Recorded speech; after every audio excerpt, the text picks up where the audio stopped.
আতিকুর রহমান প্রান্ত লিখেছ। যেদিন থেকে এমন অনেকের হয়েছে যে আগে নামাজ পড়েনি, সে কি করবে?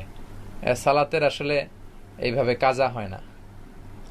সালাত আপনি আজকে থেকে আপনার ফিলিংস এসেছে, আল্লাহর কাছে আগের সালাতগুলোর জন্য ক্ষমা চাবেন, আজকে থেকে কায়মনোবাক্যে ক্ষমা চেয়ে আপনি নামাজ শুরু করবেন এবং নামাজ কন্টিনিউ করবেন। উমরি কাজার কথা অনেকে বলে, এটা হাদিসে পাওয়া যায় না। আপনি আগে যেহেতু নামাজ পড়েননি, আপনি বেশি বেশি সুন্নাহ এবং নফল পড়বেন। হাদিসে আছে যার ফরজ নামাজে ঘাটতি হয়, আল্লাহ বলবে কিয়ামতের দিন দেখো তার সুন্নাহ এবং নফল আছে কিনা, যদি থাকে সেটা এনে ফরজের ঘাটতি রিপ্লেস করা হবে। নামাজের বিষয় হচ্ছে যদি মিস হয় এই কারণে, ঘুমের কারণে যদি মিস হয় অথবা যদি ভুলে যান, তাহলে যখনই স্মরণ হবে অথবা যখনই ঘুম থেকে উঠবেন তখনই আপনার ওয়াক্ত।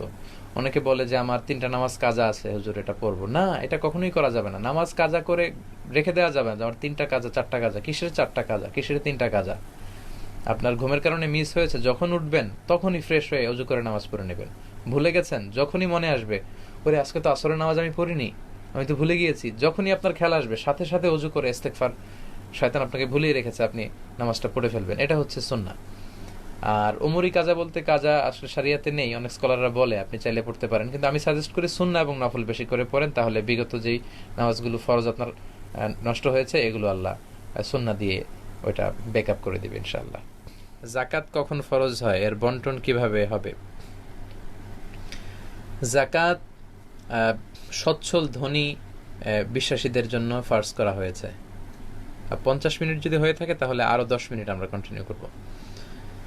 জাকাত যারা স্বাবলম্বী সচ্ছল তাদের উপর ফার্জ করা হয়েছে।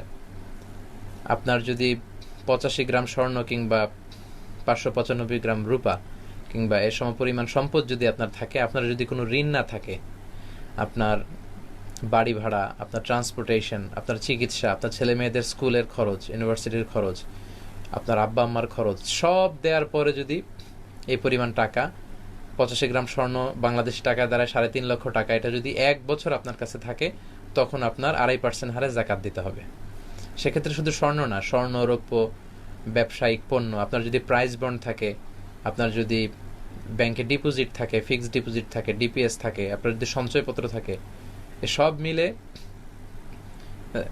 যখন আপনার 1 বছর পূর্ণ হবে তখন এই সব কিছুর হিসাব ধরে আপনি সে টাকাগুলোর উপর 2.5% হারে আপনি জাকাত দিয়ে দেবেন ইনশাআল্লাহ।